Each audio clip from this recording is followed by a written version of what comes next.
সিকান্দার আবু জাফর ১৯১৯ সালে সাতক্ষীরা জেলার তালা উপজেলার তেতুলিয়া গ্রামে জন্মগ্রহণ করেন।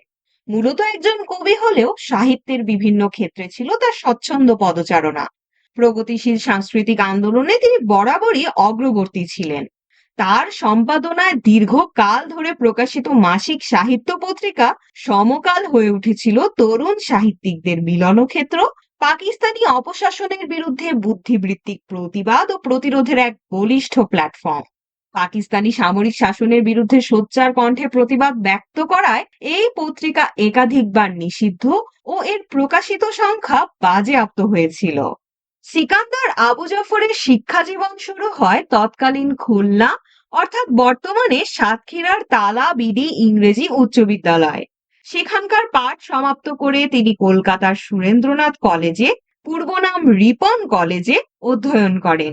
শিক্ষা জীবন সমাপ্ত হবার পর ১৯৪১ সাল থেকে বিভিন্ন ধরনের মননশীল পেশায় তিনি যুক্ত হন। দেশভাগের পর তিনি পূর্ব বাংলায় চলে আসেন এবং ১৯৫৩ সাল পর্যন্ত রেডিও পাকিস্তানের স্টাফ আর্টিস্ট হিসেবে দায়িত্ব পালন করেন। তিনি ছিলেন মুখ্যত একজন সাংবাদিক। কাজী নজরুল ইসলাম সম্পাদিত নবযুগ পত্রিকায় কাজ করার অভিজ্ঞতাও তার ছিল। মুক্তিযুদ্ধের সময় কলকাতা থেকে সাপ্তাহিক অভিযান পত্রিকা সম্পাদনা ও প্রকাশের গুরুদায়িত্ব পালন করেন তিনি।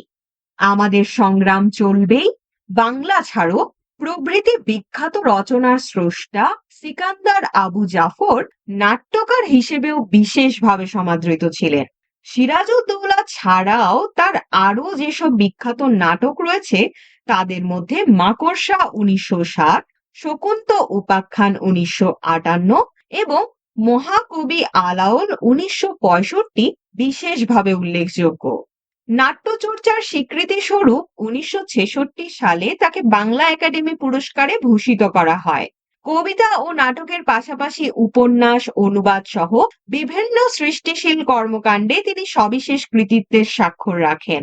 ১৯৭৫ সালের ৫ই আগস্ট তিনি ঢাকায় মৃত্যুবরণ করেন।